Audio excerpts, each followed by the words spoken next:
All right, welcome to my channel, and I'm going to talk. I don't know how long, probably not too long, hopefully, but I'm going to talk about the Mists of Avalon by Marion Zimmer Bradley.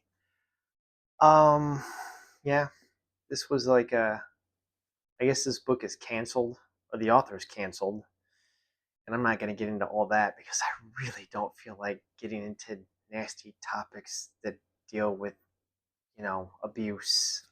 So we'll just leave it there.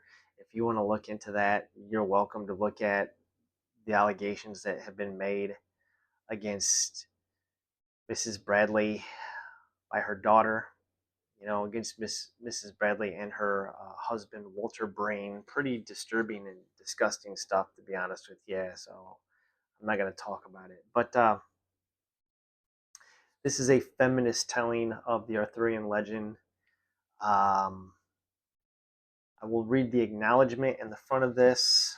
Well, I won't read the acknowledgement, but I think it's important to talk about the acknowledgement because she makes reference in the acknowledgement to James Frazier's The Golden Bough. He said, let's see here. Any book of this complexity drives its author to sources far too many to be listed in its entirety.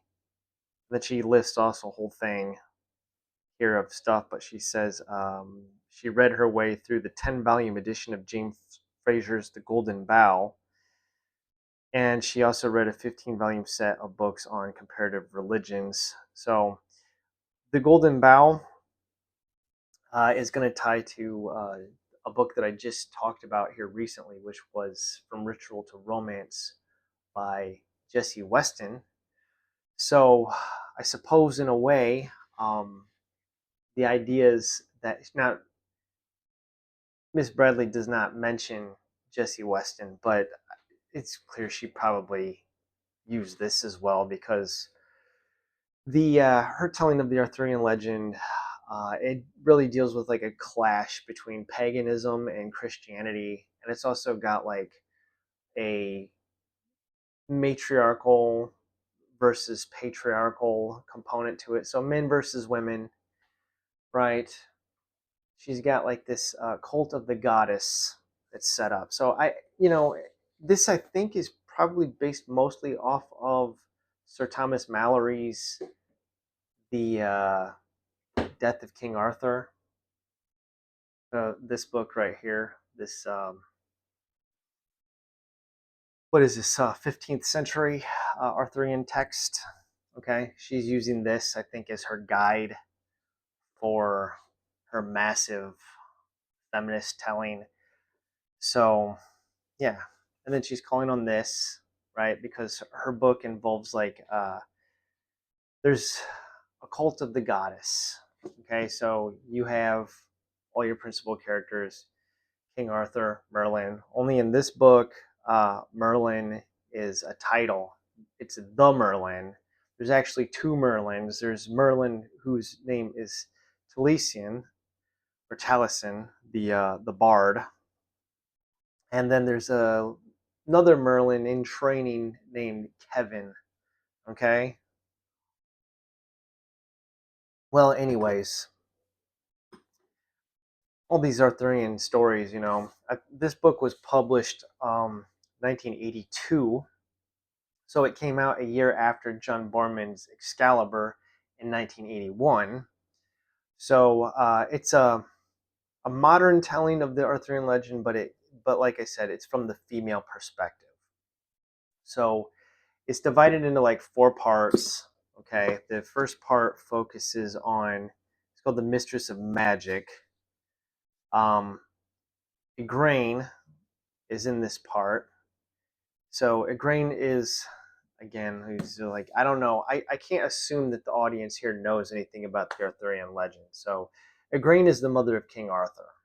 So in the Arthurian stories, right, Igraine and Uther Pendragon, they hook up usually through some sort of deception or treachery, um, or magic used by Merlin, and she conceives Arthur. Okay, that's like standard in the story. So Igraine is one of the characters that's introduced here. I actually get introduced to quite a few of them. So you've got Merlin, who is the father of Igraine. I don't know why she did this. One of my problems with the book is that I don't like the genealogy that she created. Everybody's related to each other in this. It's like kind of weird. So Merlin is the father of Morgaine, Morgause, and Igraine. No, wait. Morgaine is not. It's Vivian. He's the father of Vivian, who's the Lady of the Lake, the father of Igraine, who is the Duchess of Cornwall, married to Gorlois, who they live in Tintagel, the castle. And then there is Morgause. Okay? Morgaine is the daughter of Igraine. So it's Arthur's half sister. Anyways, the book is really going to focus mostly on Morgaine as a character, right?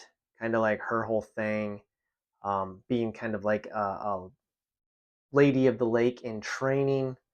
Um, Anywho, I don't, I don't know how to like really talk about this book a whole lot because, to be honest with you, I didn't like it all that much.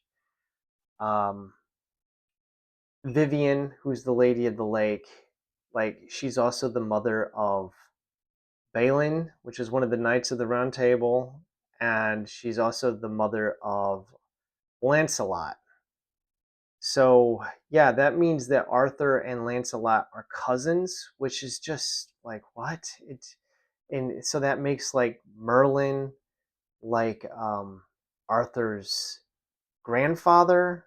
So it's just like everything is just so everybody's related to everybody, and it's just like wow, this is crazy. Um, Not really a fan of that choice.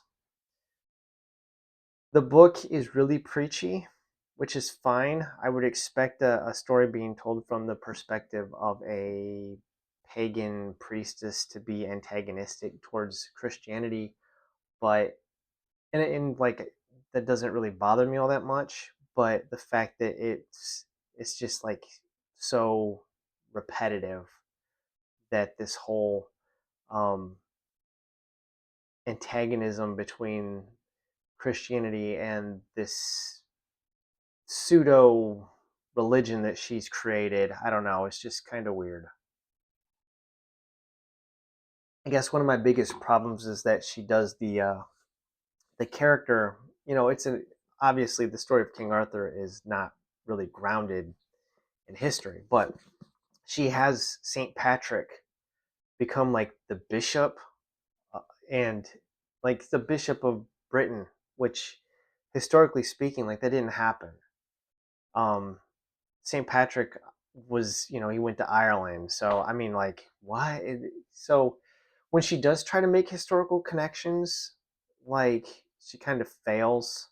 I don't know. It's just kind of bothered me a little bit. Like, if you're going to have characters in the book, right, like, at least try, if, like, real historical characters that we know existed and whatnot, like, try to, like, get that right. I guess. So like those little historical inaccuracies kind of bothered me. I'm just gonna say up front, like I don't recommend this book. I didn't like it. I didn't care for it. There's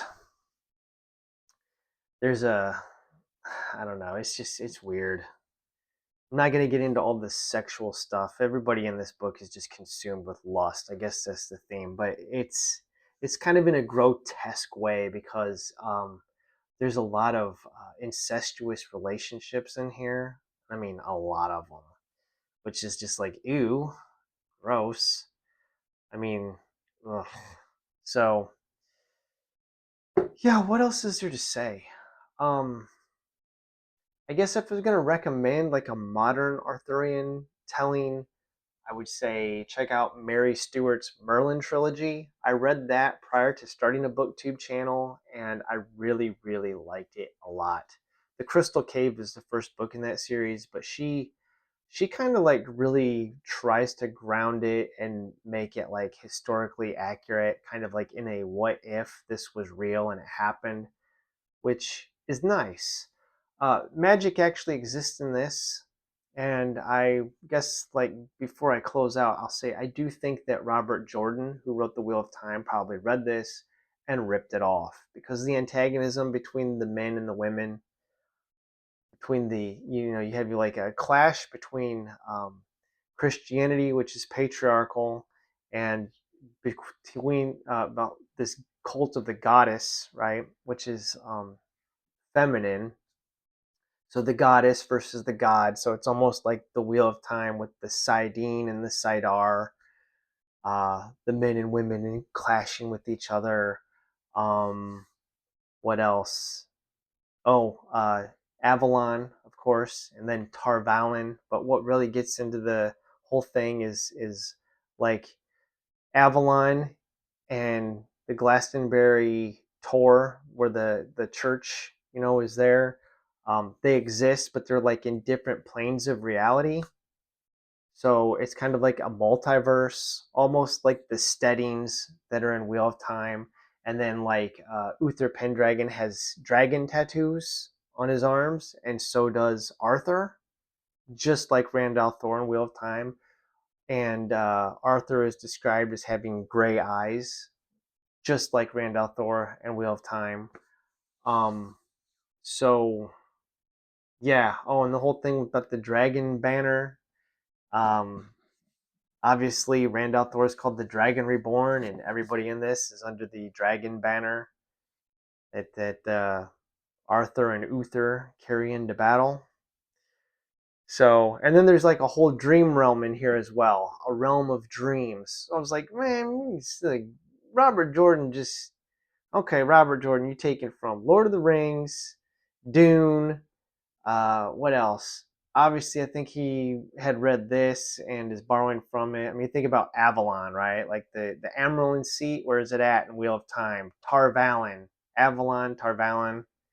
You figure it out. So there's so much more. Like, you can get into it, but I'm not gonna go there. All the connections. This is not a recommendation for me. I'll link my previous video where I talk about Ritual to Romance, like here or something, or maybe below. Check the description box. I'll put a link for it down there. That's it. I'm not going to waste any more of your time. Thanks for watching. Have a wonderful day.